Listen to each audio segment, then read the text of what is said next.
Durante meses después de la elección presidencial de 2016 no quería nada más que escapar de Estados Unidos. No lo digo en el sentido literal, con aquellas bromas cliché de mudarse a Canadá, sino intelectual, social y psíquicamente. Donald Trump era el tema en boca de todos y quería resguardarme. Necesitaba encontrar lugares en los que el presidente electo, sus opositores estadounidenses y las polémicas estadounidenses no tuvieran tanto peso. Encontré el santuario en un programa de telerrealidad británico sobre repostería. Y lo encontré en Netflix, que se ha vuelto el portal más invaluable y embriagante del Internet hacia partes del planeta Tierra que no son Estados Unidos. El domingo, Netflix compitió por su primer Oscar a Mejor Película con Roma, la exploración por la memoria del cineasta mexicano Alfonso Cuarón sobre su infancia en Ciudad de México. Y el que el filme triunfara en ciertas categorías deja claras las ambiciones de Netflix. Es prácticamente la única empresa de medios y tecnología en la actualidad que quiere hacer de su cosmopolitismo una manera de ganar dinero. Para mí, el programa de los británicos que compiten amablemente con sus postres fue la primera pista de la estrategia inusual de Netflix. The Great British Baking Show, para quienes aún no son parte del culto, es un concurso de repostería entre aficionados y es de las cosas menos estadounidenses que hay en la televisión.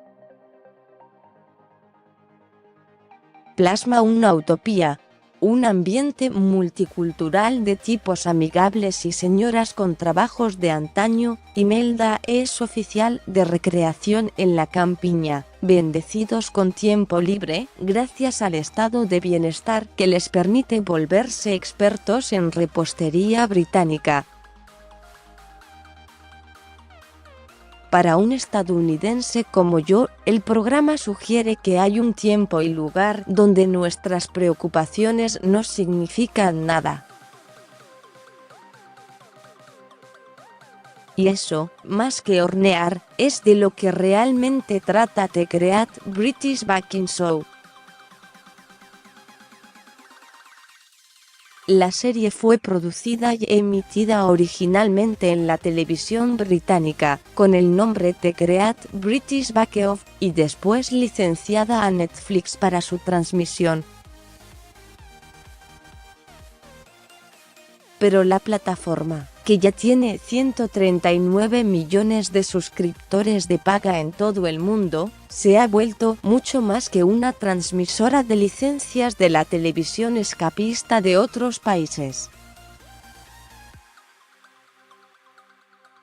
En 2016, la empresa se expandió a 190 países y el año pasado, por primera vez, anunció que la mayoría de sus suscriptores y de sus ingresos provienen de fuera de Estados Unidos.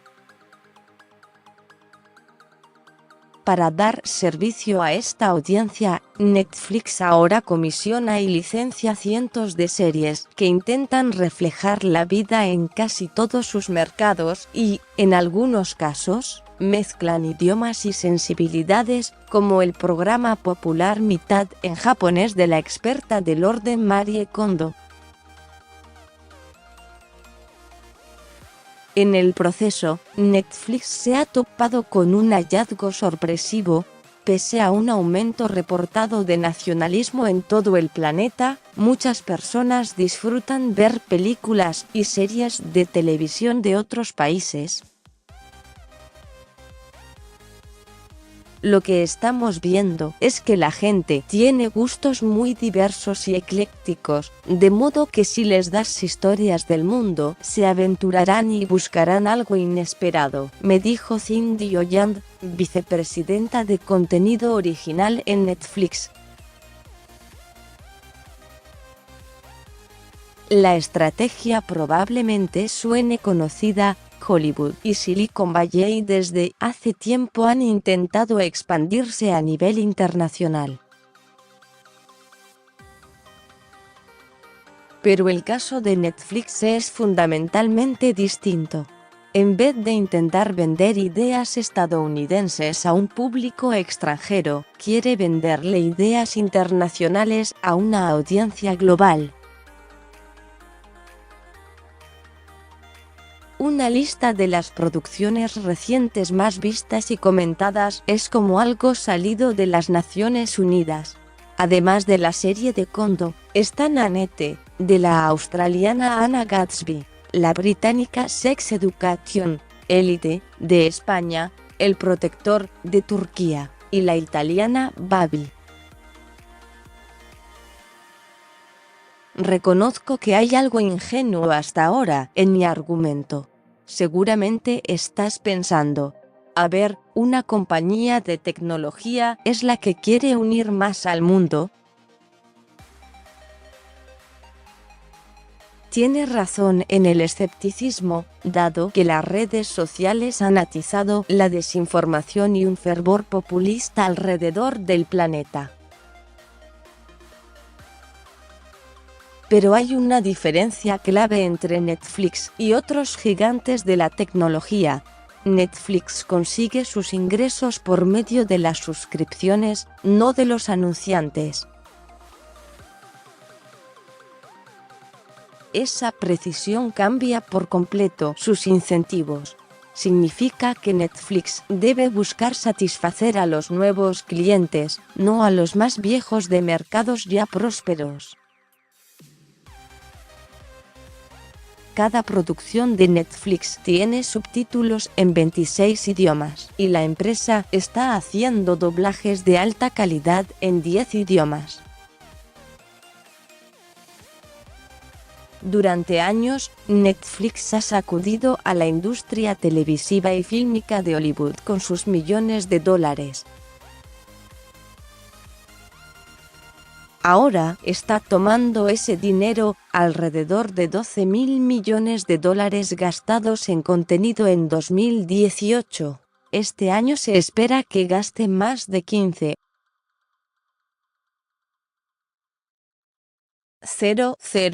millones de dólares, y se lo está dando a productores de cine y televisión en Francia, España, Brasil, India, Corea del Sur y países de Medio Oriente, entre otros.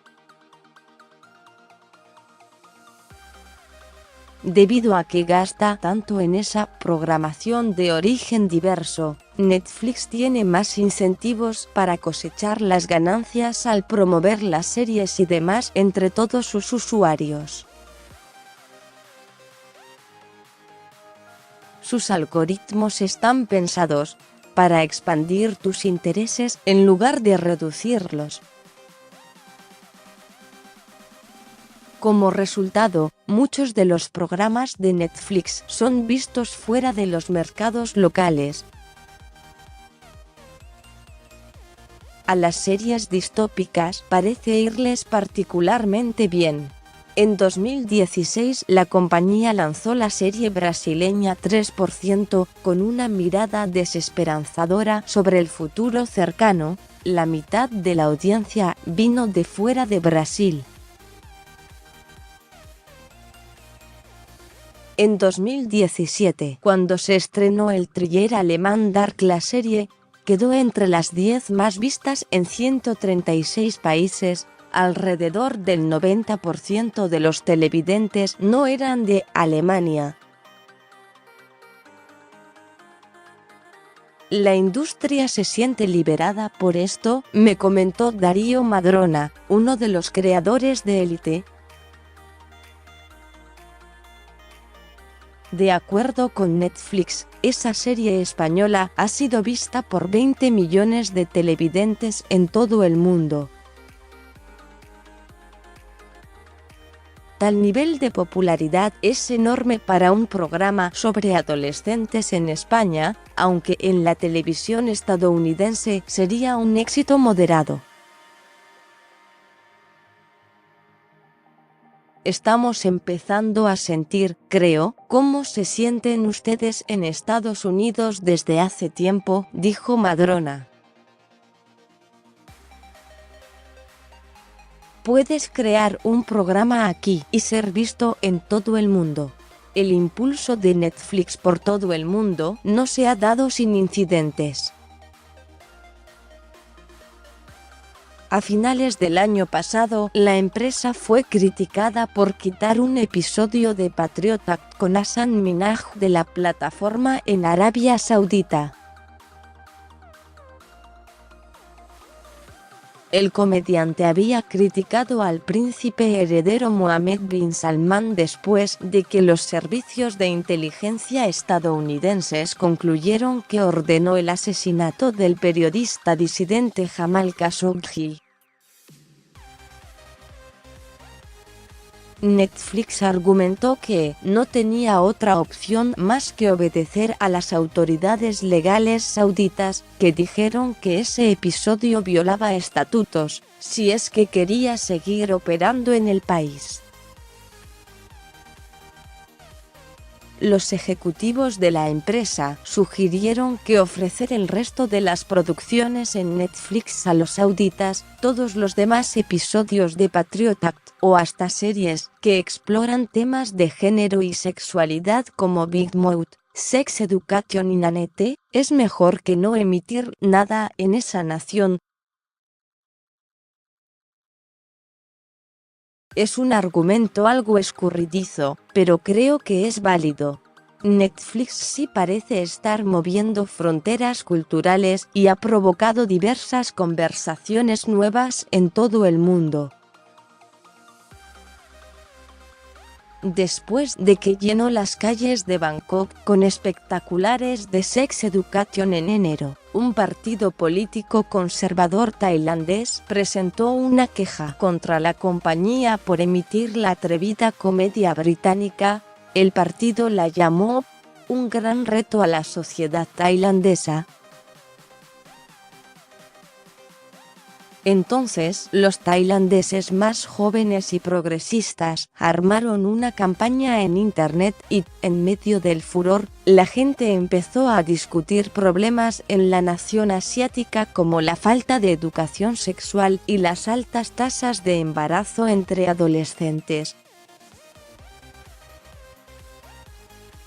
Otro ejemplo es Nanette, en la que Gatsby, antes virtualmente desconocida fuera de Australia, da una actuación en vivo innovadora sobre, a grandes rasgos, la historia del arte, la homosexualidad, los derechos de la mujer y los límites trágicos de la comedia. Ese programa me abrió los ojos. Y eso que yo vivo en la tierra ultraprogresista del norte de California. Me imagino que, para una mujer gay en India, donde personas como Gatsby no son muy visibles en los medios locales, esa actuación fue reveladora. De hecho, Nanette fue un éxito en el sureste asiático y en India. Es legítimo preguntarse hasta qué punto Netflix podrá mantener esta conversación transfronteriza. Sí, a medida que sigue creciendo, deberá hacer más concesiones legales o morales con órganos de censura locales o supuestos árbitros culturales. Pero me mantengo optimista. ¿No sería increíble que el Internet, después de todo, realmente sí lograra unir más al mundo? Copyright 2019 New York Times News Service.